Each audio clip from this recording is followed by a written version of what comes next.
Okay, this is in response to this guy named Ben on one of my YouTube videos. He left in the comments of a particular video that's titled Wholesaling Houses for Newbies, Wholesaling Houses Using Realtors.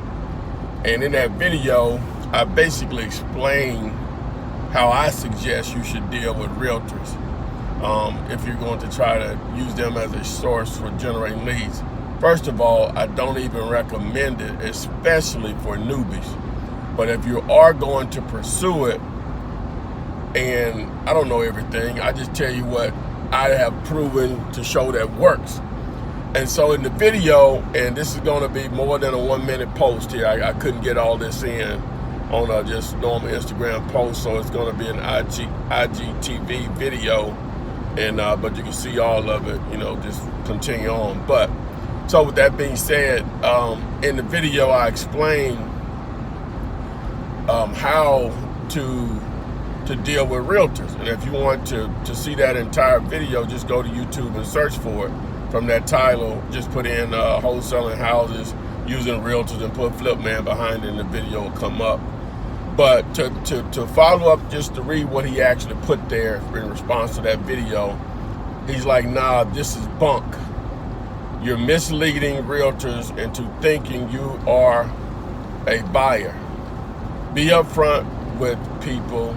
Transparency always wins. What's to hide? It's not that you're hiding anything, Ben. It's that the ignorance level of what wholesaling is, and don't take the word ignorant as being negative, is that you don't know about it.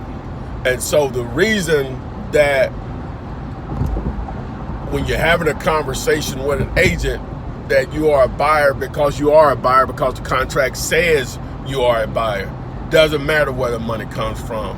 If you go to a bank and get their money, it's still not your money. You have to pay them back.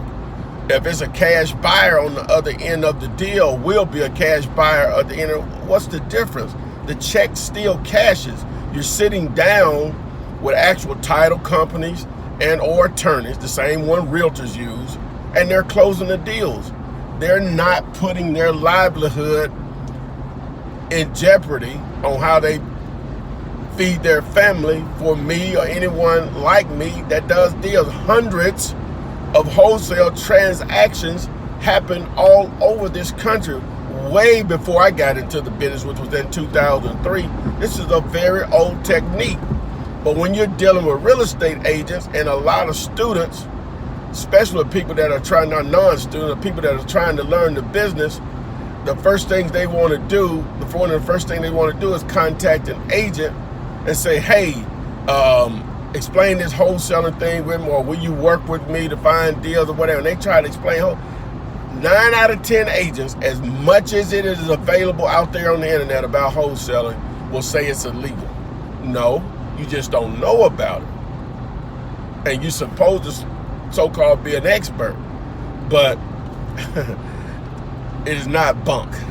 Again, whenever you're having a conversation with an agent and or seller, if you try to explain wholesaling to them, you're gonna lose that deal, because people back up on what they don't understand or uncomfortable with, because it's such a unique technique. Again, a very old technique, and it's still not as known as you would think it would be with all the videos and content out there on the internet. And the other thing, the reason I recommend on the residential side of it, not really commercial, because everybody on the commercial side of it is an investor minded, where with real estate agents on the residential side, you as the wholesaler may only be the investor minded person in the deal. Normally your cash buyer is, but sometimes that may be their first deal.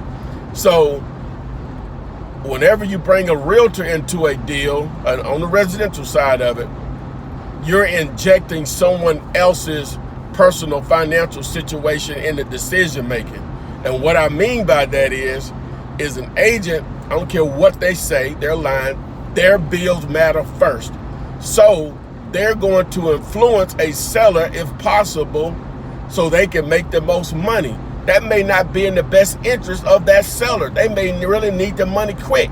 My second deal, a lady called me and she had a realtor and the contract was going to expire within a couple of days.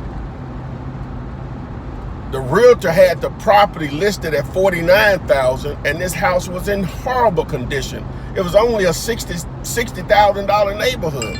There was no way that could be justified, that price. Guess what she sold it to me for?